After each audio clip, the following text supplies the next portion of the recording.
Hi, I'm Terry Yelton, the Associate Professor of Leadership at Luther Seminary, and this is the video for innovation for congregations and nonprofits, going over the syllabus, or the second video to get you started for this fall 2017.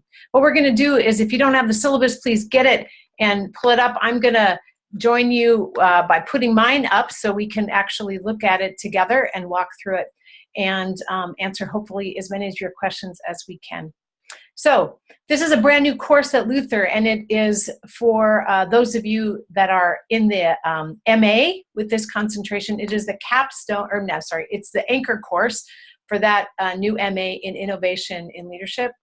And we're really excited about it. But some of you are doing it as an elective. Maybe you're on the end of your journey at Luther Seminary, or some of you have switched over or in another MA, or just taking it because you're interested in it. We're going to have a real eclectic group of people, and I'm really excited for that. We're going to teach it. This is the first time it's been offered.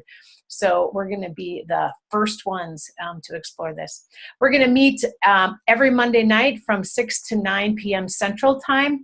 For some of you that's on the East Coast, that's going to be later, 7 to 10. Some of you on the West Coast, that'll be a little bit earlier. But that's where we're going to be. For those of you online, there'll be a Zoom link for that and a room that you can get at it that way. So here's the course description. Here's what we're going to be about. There are all kinds of adaptive challenges that congregations and nonprofits are facing right now. And this course is going to say, rather than just be paralyzed and kind of throw our hands up, what would it mean to look at those challenges, to address those challenges with a missional imagination and a disciplined approach to innovation? What if we actually believe we have to experiment our way into some new futures? We haven't been here before. We can't look to those that have been behind us. So let's embrace this time and move into it. We're going to draw from a variety of disciplines. We're going to tap on some of your theological understandings. We're going to draw, though, also from fields of innovation theory, from change management, and from design thinking. And so you're going to learn and develop some capacities from these theories and from these understandings that are going to help you actually address these adaptive challenges and practice some new ways of approaching such deep understandings of things. You're going to gain an ability to be more agile and to kind of pivot along the way as you go. And you're going to learn that there's actually some disciplines that help us think about innovation and take that learning and put them back into feeding back into other ways that we can continue to be agile and learn and adapt as we go. There are a few outcomes for this class, 5 of them that we're going to look at. First of all, we want to help you understand how to learn to identify adaptive challenges. Adaptive challenges are those that we are facing that we don't know the answers for. They're ones that are different than where we've been before. They're complex, and they're ones that other people can't solve on our behalf. The only people that can really go after them are the people that are connected to the challenge. So we're going to look at those through a theological, theoretical, and sociological lens. So adaptive challenges, number 1. Number 2, we actually believe that God has a role in innovation and in a way in helping us navigate and discern what's happening. So we're going to continually put God into the midst of what we're doing and continue to recognize God's presence. Third, we're going to have you be able to work through some of these adaptive challenges using a particular discipline called human-centered design thinking. This is something that we bring from another field. This has been used not only in design to think about different way, not only in computer programming, but also in education and organizational leadership. And now we're going to think about it in the area of ministry. 4, we want you to be able to demonstrate an ability to innovate by doing the following: doing experiments, learning how to do that, by creating prototypes and learning that skill. And finally, practicing being agile, like taking the learning, changing what we do, and feeding it into the future. Last thing is we want you to expand your own ability to lead personally and organizationally by opening your imagination and then helping the organization that you work with do the same. There are just a couple textbooks for this and some online resources. So the 4 textbooks are the following: Change by Design, The Innovator's Way, Leading Congregations and Nonprofits in a Connected World, and Innovative Intelligence. So make sure you get a hold of those. Those can be in an e-book or a Kindle, or it can be a paper book. Then each of you is going to be placed in a group. I'll say more about that in a minute. That won't happen till week 2. But each person in your group is going to be asked to do one of these texts and read it and do a review on it and give it that learning on behalf of that to your group. We will also read one chapter or essay out of each of these books along the way. So those are in the form of e-reserve. So we'll all get a taste of each of these, but somebody's going to do a deeper dive into each of these shared texts. You're going to make that decision the first week that you're together as a group, so you get a chance to know kind of where you're going with that. As I said, there's a link to the e-reserves in the Moodle site, but here's a list of what those e-reserves are. Some of those are from the books that we just listed, but some of these are some other ones as well. What are the course assignments or learning activities? Let me just say an overarching understanding of what are we trying to do in this class. This class is really different than other courses. The learning in this course is organized around this. Can we, as a group of students, collectively center a project around a real ministry challenge? We're going to invite people that are practitioners that are living in these tensions right now into our class. So rather than coming up with some case study that's fictitious, these are real living ministry challenges that some leader is saying we want to put forth for you all to help with. You're going to partner then with that current ministry leader, and you as a small group are going to bring the theory and ideas from this class into conversation with that challenge, and you're going to work through every one of the steps and of the ideas as you think through that adaptive challenge. So that course project and that small group work is really the backbone of this course. It's going to be the momentum and the energy that moves us through. So because of that, showing up matters. Physically being present, okay, virtually physically being present, like showing up in the space, but also like not just having your body there or your physical picture, or your digital picture online, but to bring your imagination, to bring some intelligence, to bring your experiences from other venues, to bring insights you got from another class into each week is going to be critical. Because you know what? We're only going to get to the end of this, and we're going to be more robust as everybody collaborates and contributes out of who they are.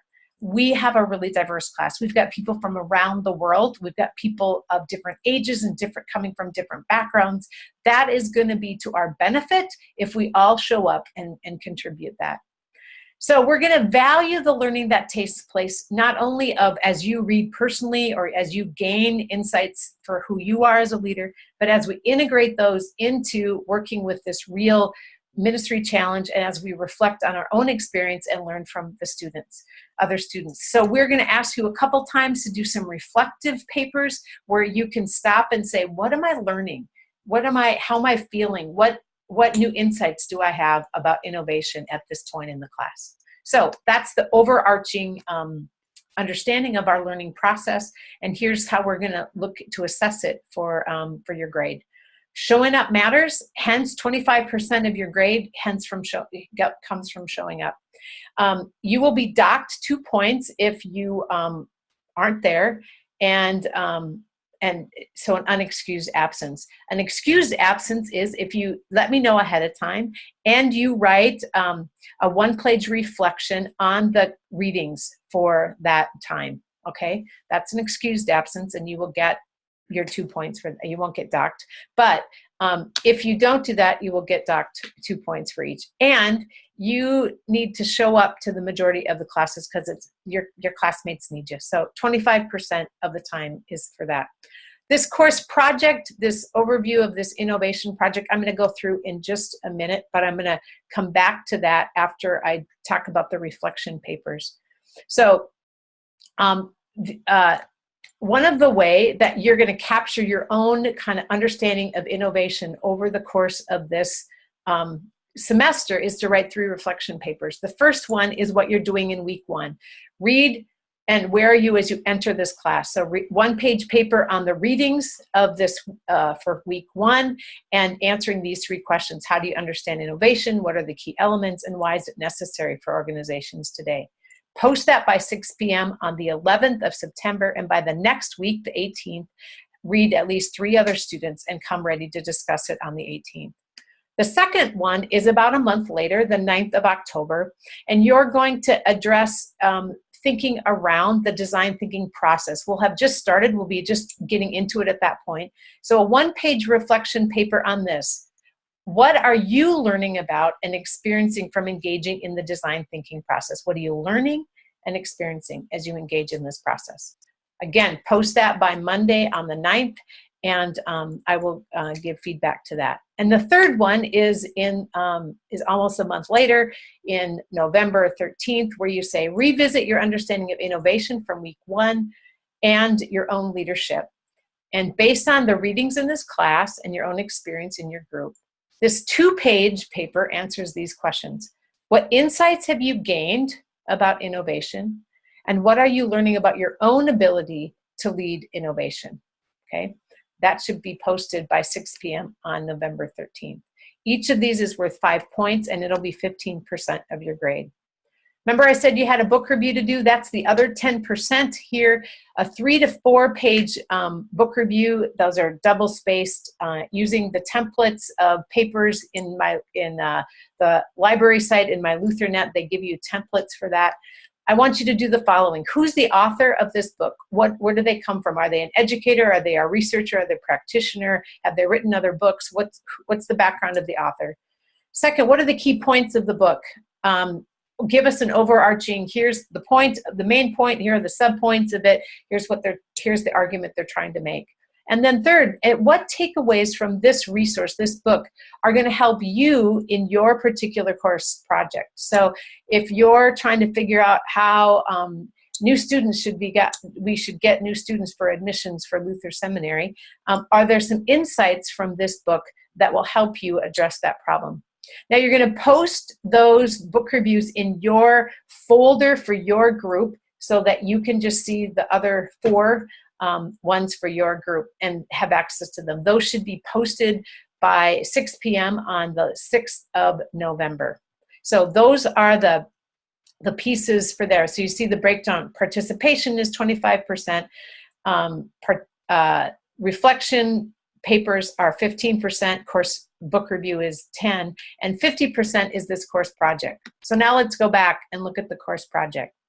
This is what you're going to do in your group. This is about looking at that group, is going to be looking at that ministry challenge. And you together are going to develop an innovative course project. You're going to break it down into these steps. And each week you're going to be working someplace, and you're going to create some artifacts that you're going to turn into me at some different points and then bring them all together by the end.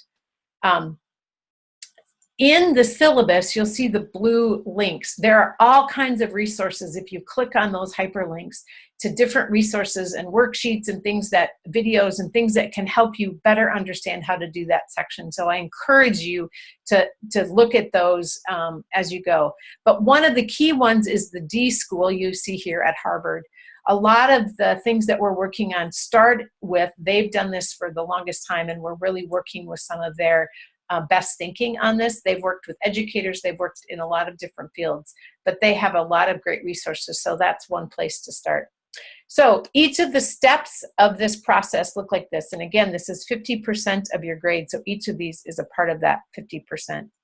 The first thing you're going to have to do is define your design challenge. You're going to start with that as you get together, and you're going to say, this is kind of what that looks like.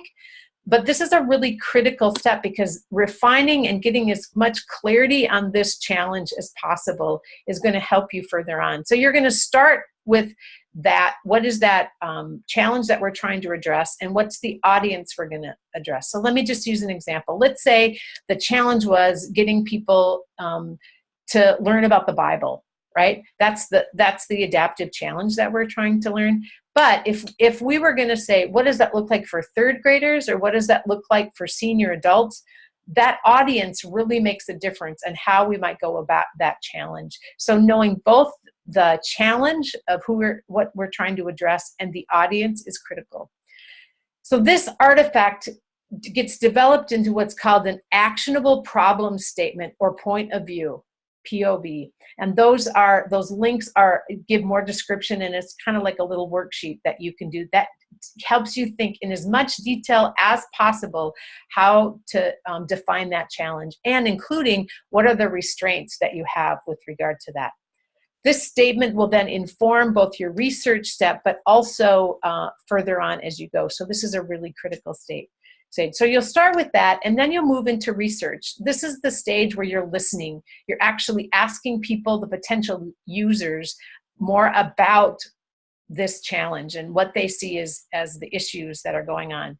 So this step will follow, and it will also inform. So the idea that you define it, you go listen to some people, you might go back based on what you've heard and clarify or refine that design challenge in a little particular way, saying adding more specificity or changing some wording, or saying, God, we were just too broad. We need to refine that a little bit more. Now, research can take a lot of different forms. You are free to look on websites to see who else is doing other things. You can look at other industries and find out what they're doing. But I wanted to include at least some interviews, and that link there on the syllabus is to some interview questions or some resources about how to interview some folks around this.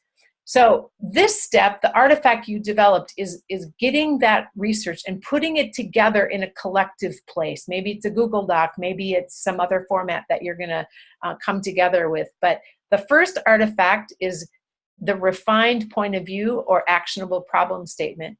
The second is the data from your research. That includes interviews, but also some other pieces. So that's artifact number 2.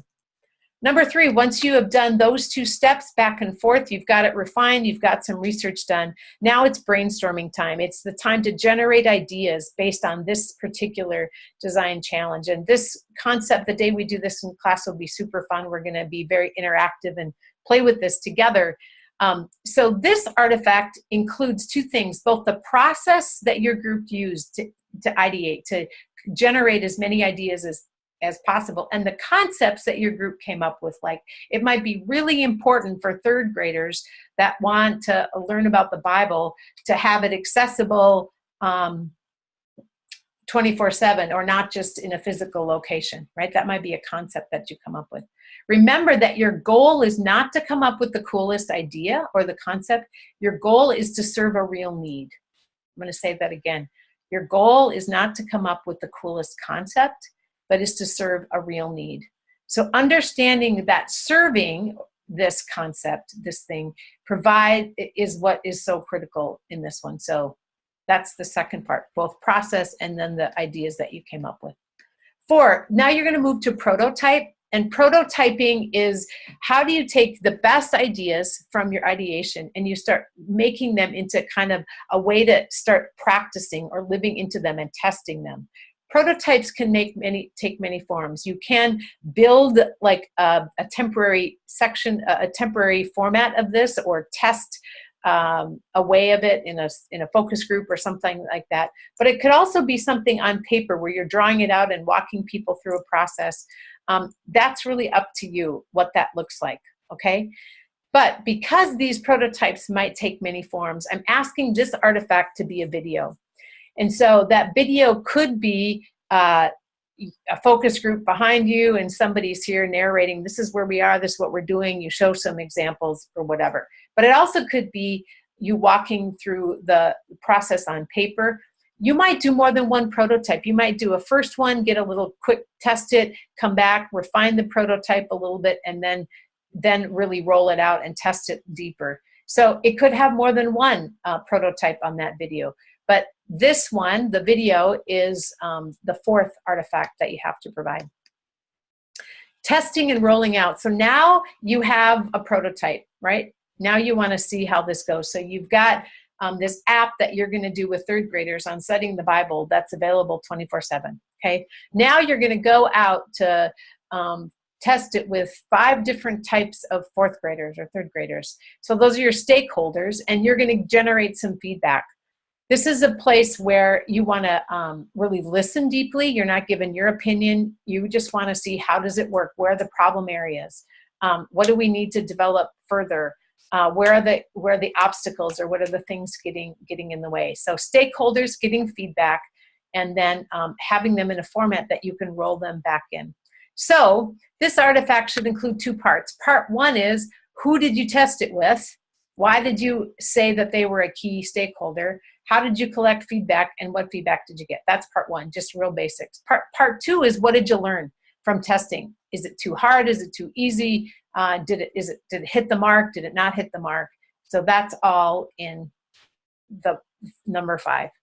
The last one is for you to step back. There's a concept in adaptive change where we're on the dance floor and we're right in the midst of everything. And then there's a part where we get on the balcony and we're looking down at what's really happening, but we're just removing ourselves a bit to reflect on what is the overall picture. What do we see? What's going on?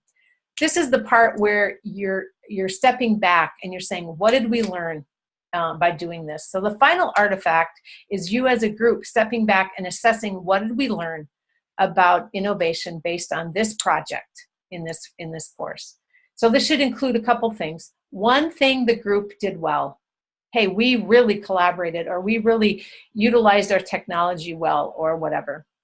Second, what's something you failed at or you didn't do very well? You were really clunky at, or it took you a while to get in jive together, or whatever. And what did you learn based on that experience? Third, what is the group taking away from this experience as ministry leaders? What did you learn about innovation or this project that for future, whatever ministry leadership role you'll have, you're going to remember? And fourth, if you were to tell the next class one piece of advice as you go into this group project, what is some advice that you would do looking into the future? Those are the 6 things that you bring together. And on the 4th of December, we're going to have show and tell day. That's going to be the time that each one of the groups is going to talk about their group project. They're going to describe each of those parts of the process and what they learned, and give more detail to each other as we go through that. So here are the deadlines for this. Your refined understanding of your design challenge is due, posted on the course website by October 16th, okay? The videotape of your prototype is going to be due a couple weeks later, so October 30th. The whole portfolio, all of the artifacts, are going to be due by the 4th of December, on the same day that you do your presentation. So those are the different deadlines, 3 different times that you will put them all together. Now, those are the course assignments. Here, just like I showed you on the course website, is it broken down by each week, all right? So you said there's some readings, some videotapes, etc. One of the things I want to call your attention to is this assignments piece. By the way, this Agility and Design for Life, ignore those. Those are just resources that I captured that we're not end up going to use, but they're free for you to use if you want them. But if you see there's assignment, so assignment is, as I come to class on that Monday, what am I to do? The assignment for this one is come to class open to experience something new. For week 4, October 2nd, come having read through the a deeper understanding of what that design challenge artifact looks like. So as you get to your group work, you're all on the same page about what that artifact is that you're going to be working at. Week 5, read through the research part of the artifact and make sure you've done your second reflection paper. So this is just a way for you to see, here's the different things each week for you to look at, all right? Same thing here, read through the ideation and make sure your defined challenge is posted in the course site. So those are the ways that it goes on.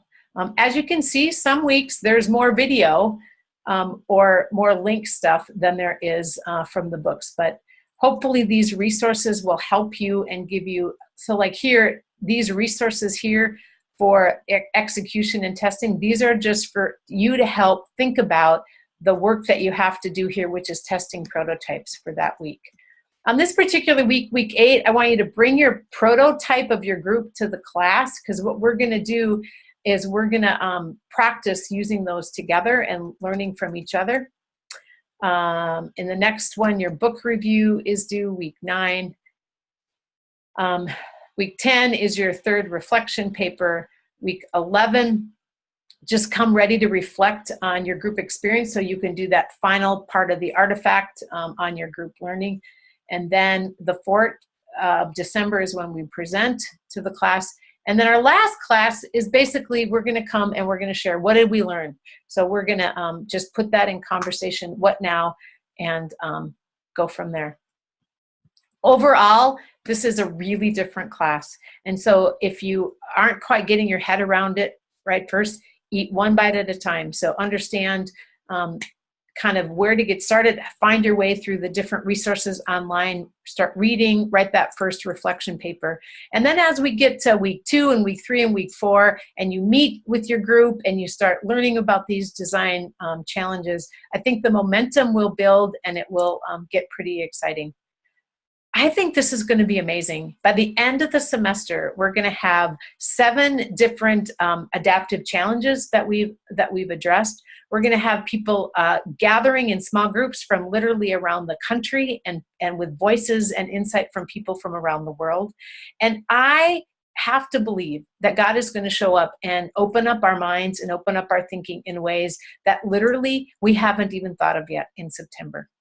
As you can tell, I have a lot of energy to this class, but also know it's going to be messy. Innovation is messy, as are addressing any adaptive challenges. And the best way we make it through is, number 1, ask questions rather than just being frustrated, whatnot, and give each other a lot of grace. And so I ask that you do that of me, but I also ask that you do that of one another, and that we do this, we see this as a collective work for the sake not only of our own leadership and what God is going to teach us, but for the sake of God's church and what God is doing among us in the world and wants us to participate with as well.